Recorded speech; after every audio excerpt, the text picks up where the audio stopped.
사랑 많으시고 은혜가 충만하신 하나님 아버지, 오늘도 거룩한 주의 날을 맞이하여 우리 재검정교회 성도들의 발길을 예배당으로 인도하여 주시니 참으로 감사드립니다. 바라옵나니 주님의 부르심에 순종하여 주님의 전에 찾아나와 예배하는 저희들의 모습을 기쁘게 받아주시사 하늘의 신령한 은총과 땅의 기름진 복락으로 충만케 하여 주시옵소서.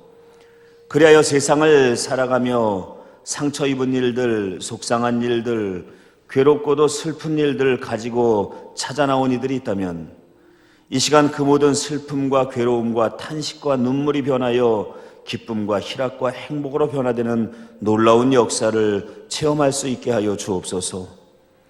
바라고 원하는 일들, 소원하는 일들, 소망하는 것들, 그리고 기도의 제목들을 가지고 찾아나온 이들이 있다면 감찰하여 주시사 소망하는 일들이 이루어지고 기도가 응답받는 은총을 허락하여 주시옵소서. 아름다운 찬양으로 영광 올려드린 찬양대와 은혜로운 예배를 위하여 보이지 않는 곳에서 애쓰고 수고하는 이들의 헌신도 받아주시사 저들의 헌신이 헛되지 않아 하늘의 상급으로 쌓이게 하여 주시옵소서.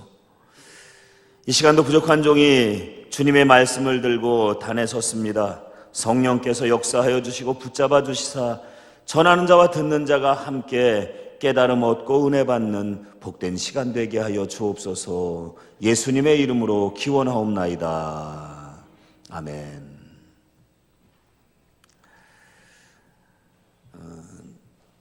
똑같은 사건, 똑같은 상황을 보고 경험한다 하여도 그 사건을 어떻게 보느냐, 어떤 관점에서 해석하느냐에 따라서 그 판단 이후에 따르는 그 사람의 행동은 전혀 달라집니다.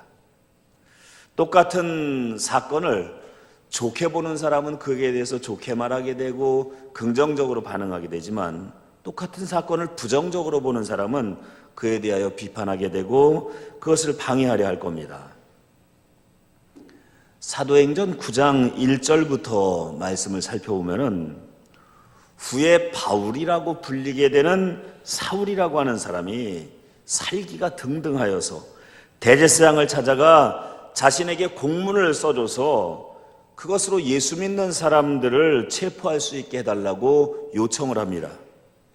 당시 이 사울이라고 하는 인물은 유대 율법에 매우 충실했던 인물로서 하나님을 믿고는 있었지만 예수님이야말로 구세주라고 하는 사실, 그리스도라고 하는 사실은 그 당시 인정하지 않고 있던 인물입니다. 그렇기 때문에 그는 예수 믿는 자들을 붙잡아서 처단해야만이 구약의 율법을 보호하고 유대 민족주의를 수호할 수 있다고 판단하고 있었던 겁니다. 이에 사울은 대제사장을 찾아가서 자신에게 공문을 써주면은 자기가 그들을 잡아들이겠다고 그렇게 말을 합니다. 사울이 살던 시대 이스라엘은 비록 로마의 식민국가였었지만 그럼에도 불구하고 워낙 로마 정부에 세금을 많이 내고 있었기 때문에 어느 정도의 자치권을 보장받고 있었습니다. 우리나라의 오늘날의 권력기관을 보면은 대통령을 중심으로 한 행정부와 국회를 중심으로 한 입법부가 나누어져서 국가 권력의 양대 축을 형성하고 있지 않습니까? 당시 이스라엘은 오늘날의 대통령을 중심으로 한 행정부의 역할은 로마 총독부가 담당을 하고 있었고 오늘날 국회와 같은 입법부의 역할은 이스라엘 민족 최고 의결 기관인 산헤드린 공의회가 그 역할을 감당하고 있었습니다. 산헤드린 공의회는 로마 총독부는 로마인들을 중심으로 구성이 되어 있지만 이 산헤드린 공의회는 이스라엘 민족을 대표하는 70명의 대표들이 공회의 공회원이 되고 대제사장이 그 공회의 의장 역할을 하고 있었습니다. 그러니까 이 70명의 대표는 오늘날로 말하면 국회의원과 같고 대제사장은 국회의장과 같은 역할을 수행하고 있었던 겁니다. 그렇기 때문에 사울은 당시 이스라엘 민족의 최고 권력자와 다름없는 대제사장을 찾아가서 자신에게 공문을 써준다면 예수 믿는 자들을 체포하겠다고 그렇게 요청하고 있는 겁니다.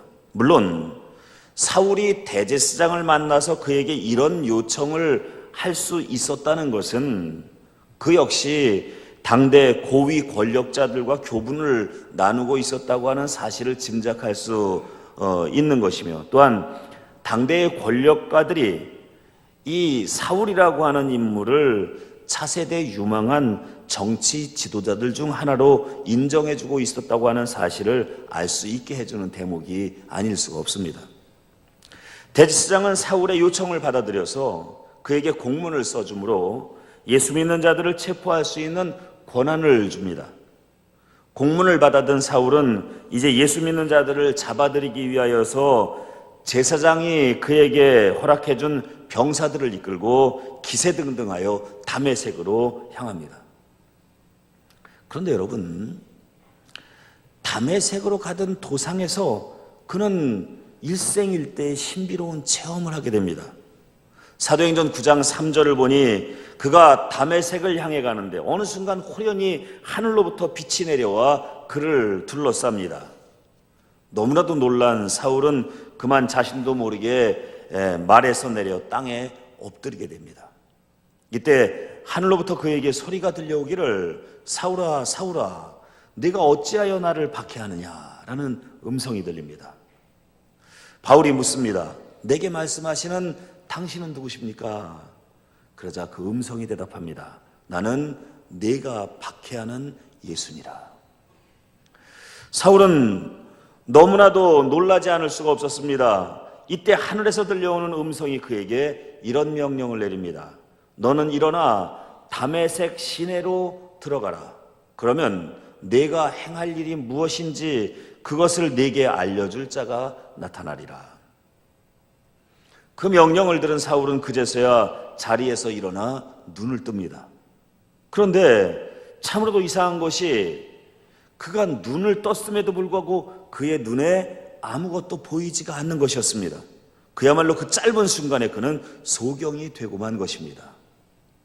그리하여 하는 수 없이 사울은 다른 사람들의 부축을 받아 겨우 다메섹 시내로 들어가서 유다라 이름하는 사람의 집에 머물게 됩니다. 그 후 사울은 그 집에서 사흘 동안 머물게 되는데 그 사흘 동안 그는 아무것도 보지 못하고 먹지도 마시지도 못합니다. 아마도 주님의 음성을 들었던 그때의 충격이 너무나도 커서 그 충격에서 헤어나지 못하고 있었음이 분명합니다.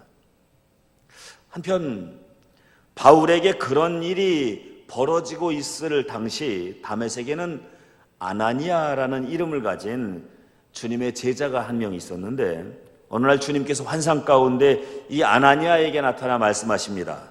너는 일어나 직가라고 하는 거리로 가서 유다의 집에 이르러 5 사람 사울이라 하는 사람을 찾아가 그에게 안수하여 그의 눈을 다시 보게 하여라.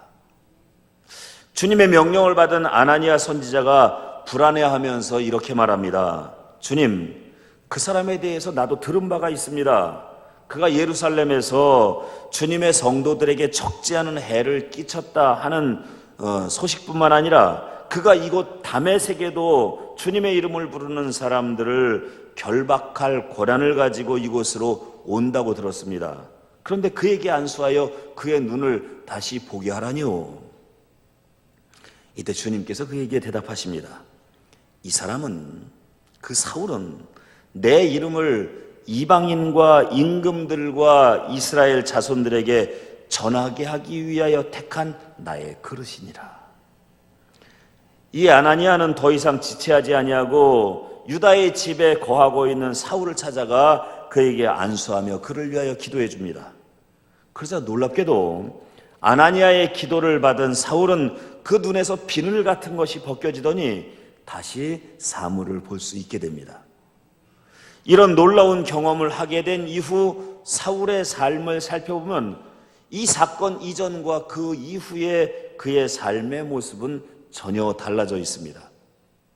이 사건 이전에는 예수 믿는 자들을 잡아들이고 핍박하던 삶을 살던 사울이었습니다. 그러나 이 사건 이후 사울은 더 이상 예수 믿는 자들을 핍박하는 자가 아닌 오히려 예수를 만천하에 다니며 전파하는 위대한 전도자의 삶을 살아가게 됩니다. 다메섹 도상에서 예수를 만나기 이전에 사울의 눈과 아나니아의 기도를 받고 그 눈에서 비늘 같은 것이 벗겨진 이후 그의 눈은 전혀 달라져 있는 겁니다. 그 이전에 그의 눈에는 어디로 가야 참된 생명을 얻을 수 있는 길인지 보지 못하는 눈이었습니다. 하지만 이 사건 이후 사울의 눈은 무엇이 과연 참된 진리의 길인지, 어디가 과연 생명을 얻을 수 있는 길인지를 볼 수 있는 눈으로 바뀌게 된 것입니다. 비로소 영의 눈을 뜨게 된 겁니다.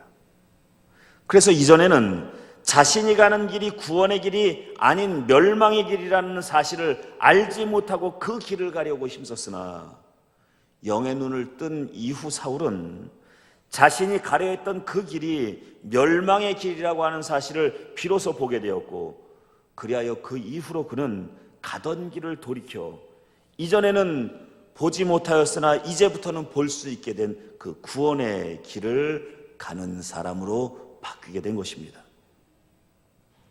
민수기 22장을 보니 발람이라고 하는 이방 선지자가 등장을 합니다.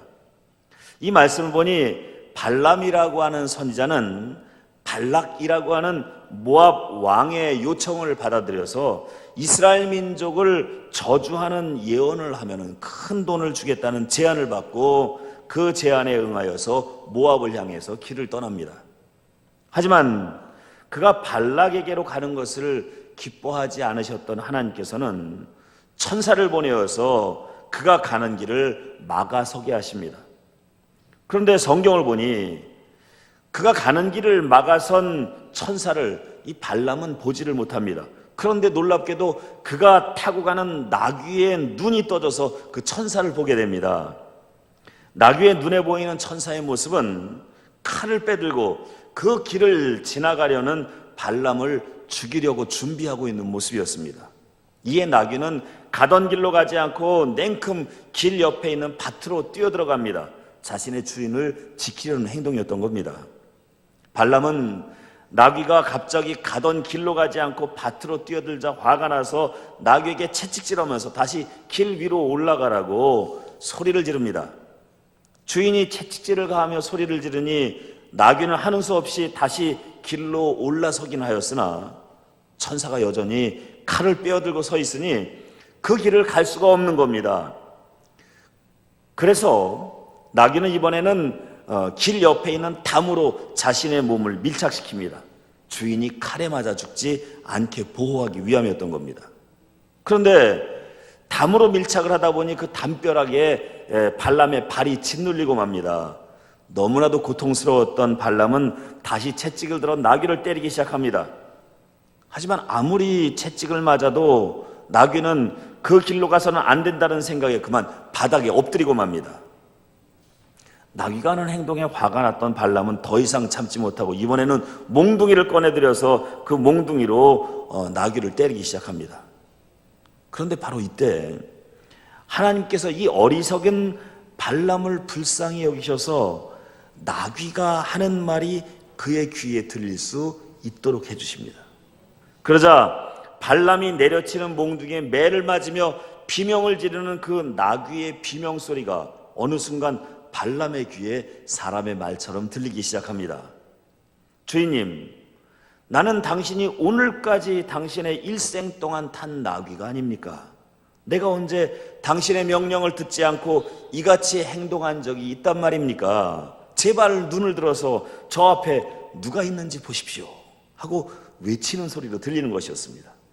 나귀의 말을 알아들은 발람이 눈을 들어서 그가 가고자 했던 길을 바라보는데 이때 하나님께서 발람에게 영의 눈을 뜨게 하십니다.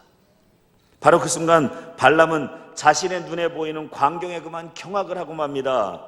그가 가려 했던 그 길에 하나님의 사자가 손에 칼을 들고 그 길로 지나가는 자신을 죽이기 위하여 버티고 서 있는 것이 비로소 그의 눈에 보이기 시작했던 겁니다. 이때 천사가 입을 열어 그에게 말합니다. 내가 이 길을 가는 목적이 사악함으로 내가 너를 막으려고 나왔더니 나귀가 나를 보고 이같이 3번 돌이켜 너를 피하였느니라. 만일 저 나귀가 돌이켜 나를 피하지 않았다면 너는 여기서 벌써 죽었으리라. 천사의 말을 들은 발람은 그제서야 나귀가 왜 그런 행동을 하게 되었는지 알게 됩니다. 똑같은 길이었음에도 불구하고 그 길에 죽이려고 칼을 빼어든 천사를 볼 수 있었던 나귀는 길을 쓰고 그 길을 가지 않으려고 하였고, 돈에 눈이 멀어 자신을 죽이기 위하여 천사가 칼을 빼들고 있는 모습을 보지 못했던 발람은 한사코 그 길을 가려고 했으니, 그러고 보면 무엇을 보느냐, 무엇이 보이느냐에 따라서 사람마다 가고자 하는 길이 달라지는 것이 분명합니다. 얼마 전 저는 3D 입체 영화 한 편을 보게 될 기회가 있었습니다. 잘 아시겠지만 3D 입체 영화를 보기 위해서는 안경을 써야 되지 않습니까? 그런데 그 안경을 쓰고 영화를 보니 화면 속에 있던 물고기가 밖으로 나오더니 공간을 헤엄치는 것처럼 보이게 만들어줍니다. 화면 속에서 야구하는 투수가 공을 던지는데 그 공이 저에게로 날아드는 것 같은 착각을 불러일으킵니다. 영화를 보다가 이 안경을 벗으면 어떤 느낌일까 하고 그 3D 영화를 보는 안경을 벗었더니 도대체 화면 속에 어떤 일이 일어나고 있는지 전혀 알아볼 수가 없게 아주 뿌옇고 도대체 볼 수가 없습니다. 물고기가 헤엄치는 모습도 신기하지 않았고 공을 던져도 전혀 놀랍지가 않았습니다. 그 3D 안경을 쓰고 영화를 보느냐 아니면 쓰지 않고 보느냐에 따라서 영화를 보는 느낌은 전혀 딴판이었습니다. 그 이유는 3D 영화 자체가 3D 안경을 쓰고 봐야만이 그 묘미를 만끽할 수 있도록 처음부터 그렇게 제작이 되었기 때문입니다. 영화를 보고 나오면서 문득 요한복음 3장 3절에 기록되어 있는 말씀이 떠올랐습니다. 요한복음 3장 3절의 말씀이 이렇습니다. 예수께서 이르시되 진실로 진실로 내게 이르노니 사람이 거듭나지 아니하면 하나님 나라를 볼 수 없느니라. 아하, 여러분 이 말씀의 의미는 명확합니다. 거듭나면 하나님의 나라가 보이는데 거듭나지 아니하면 옆에 있어도 보이지 않는다는 말씀입니다. 다시 말해 마치 입체 영화는 그 영화를 볼 수 있는 안경을 써야만이 그 영화의 묘미를 만끽할 수 있고 그 영화에 나오는 화면이 어떤 의미인지 볼 수 있게 만들어진 것처럼 하나님께서 창조하신 이 하나님의 나라는 거듭난 자에게 주어지는 신앙의 안경을 쓴 이들만이 비로소 그 신비로움과 하나님의 비밀을 볼 수 있도록 처음부터 그렇게 하나님께서 장치해 놓으셨다는 말씀입니다. 똑같은 교회에서 똑같은 신앙생활을 하면서 왜 어떤 이들은 여전히 하나님의 말씀을 따라 사는 일보다 세상 일에 더 많은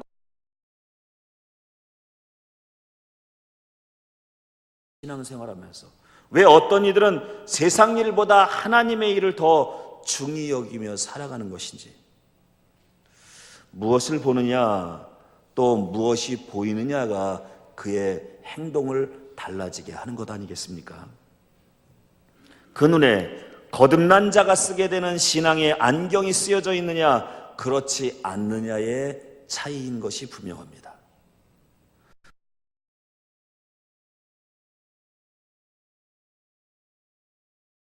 나누고 베풀며 살아가는 것이 하나님 나라에 예비된 구원의 상급이 된다고 하는 사실을 볼 수 있는 이들은 당연히 세상 일보다 하나님의 일이 더 귀중함을 알고 그렇게 따라 행하는 것입니다. 그러나 반대로 거듭난 자들이 쓰는 신앙의 안경을 아직 쓰지 못한 이들은, 영의 눈을 뜨지 못한 이들은 하나님께서 세상에 펼쳐놓으신 하나님 나라의 신비를 아직 보지 못하므로 세상 것을 더 귀중히 여겨 돈과 명예와 권세와 같은 결국은 우리가 영원히 소유하지 못할 썩어질 것에 소망을 두고 살아가게 되는 것 아니겠습니까? 그러고 보면 열왕기하 6장에도 이와 같은 사실을 깨닫게 만든 기사가 기록되어 있는 것을 보게 됩니다. 열왕기하 6장을 보면은 아람의 군사들이 엘리사를 붙잡기 위하여 엘리사가 사는 마을을 통째로 에워싸고 엘리사가 사는 집을 중심으로 포위망을 좁혀오기 시작합니다. 아침에 일찍 일어난 엘리사의 사환이 방문을 열고 집 밖을 나갔다가 엘리사의 집을 중심으로 포위망을 좁혀오고 있는 아람군의 군사들을 보게 됩니다. 너무나도 놀란 사환이 급히 뛰어들어와 잠을 자고 있는 엘리사를 깨웁니다. 그리고는 다급한 목소리로 엘리사에게 이런 말을 합니다. 선생님, 아람의 군사들이 이 집을 포위하고 있습니다. 어찌하면 좋겠습니까? 그런데 다급한 목소리로 보고를 하고 있는 사환과는 달리 엘리사는 그저 담담합니다. 이런 말을 합니다. 걱정 말아라. 우리를 지켜주고 있는 자들이 저들보다 많으니라. 무슨 소리인지 알지 못하여 의아한 표정을 짓고 있는 사환을 보며 엘리사가 하나님께 간구합니다. 여호와여, 저의 눈을 떠서 보게 하옵소서. 바로 그 순간 사환의 영의 눈이 열립니다. 영의 눈이 열리는 순간 그 이전과 그 이후 전혀 다른 상황이 보이기 시작합니다. 놀랍게도 불말과 불병거를 탄 수많은 천군 천사들이 엘리사를 둘러서 지키고 있는 모습이 비로소 보이게 된 겁니다. 이 광경을 보았던 엘리사와 그 이전에 이 광경을 보지 못했던 사환의 반응이 전혀 다를 수밖에 없었던 것, 당연한 일 아니겠습니까? 천군 천사가 자신을 보호하고 있다는 사실을 보지 못하고 있던 사환은 육적인 현상, 즉 아람의 군사들이 그들에게 몰려오고 있다는 사실을 보며 깜짝 놀랐지만, 천군 천사들이 자신을 보호하고 있다는 사실을 이미 목격한 엘리사는 그 영적인 현상을 보며 전혀 놀라지 않고 오히려 하나님께 감사하고 있었던 것입니다. 여러분들은 지금 무엇에 반응하며 살아가고 계십니까? 육적인 현상을 보며 그에 반응하는 삶을 살아가고 계십니까? 아니면 영적인 현상을 보며 그에 반응하는 삶을 살아가고 계십니까? 예수님의 십자가와 하나님의 말씀을 보며 살아가고 계십니까? 아니면 세상에 썩어질 헛된 것들을 보며 살아가고 계십니까? 주님께서 우리를 위하여 죽으심으로 우리에게 열어주신 그 구원의 길을 보고 살아가고 계십니까? 아니면 세상 사람, 세상 조건, 세상의 성공으로 가는 길을 보며 살아가고 계십니까? 주님께서 피 흘려 세워주신 교회를 통하여 헌신하고 충성하며 살아가는 것이 참으로 복된 일이라고 하는 사실을 눈에 보며 살아가고 계십니까? 아니면 주님의 교회를 위하여 열심히 충성하고 헌신하는 이들이 바보스러워 보이십니까? 사랑하는 세검정교회 성도 여러분, 바라기는 오늘 말씀에 등장하는 사울과 같이 육의 눈은 감고 신앙의 눈을 뜨시는 여러분들이 되시기를 축원합니다. 그래서 이제부터는 세상의 조건을 보며 그 조건을 따라 살아가기보다는 주님의 십자가와 말씀을 붙잡고 살아가는 여러분들이 되시길 바랍니다. 세상적인 성공과 부귀 영화를 얻는 길보다 더 소중하고 귀중한 길이 주님께서 우리를 위하여 열어주신 구원의 길이라고 하는 사실을 믿고 깨닫고 볼 수 있는 여러분들이 되시길 바랍니다. 그리하여 하나님의 말씀보다, 하나님의 교회보다 세상 것을 더 중한 것으로 보게 만드는 미혹하는 죄악의 눈은 이제 감으시고 하나님의 나라와 복음을 통하여 우리에게 열린 구원의 길을 보고 그 길을 걸어가시는 저와 여러분 모두가 되시기를 주님의 이름으로 간절히 축원합니다. 기도하시겠습니다.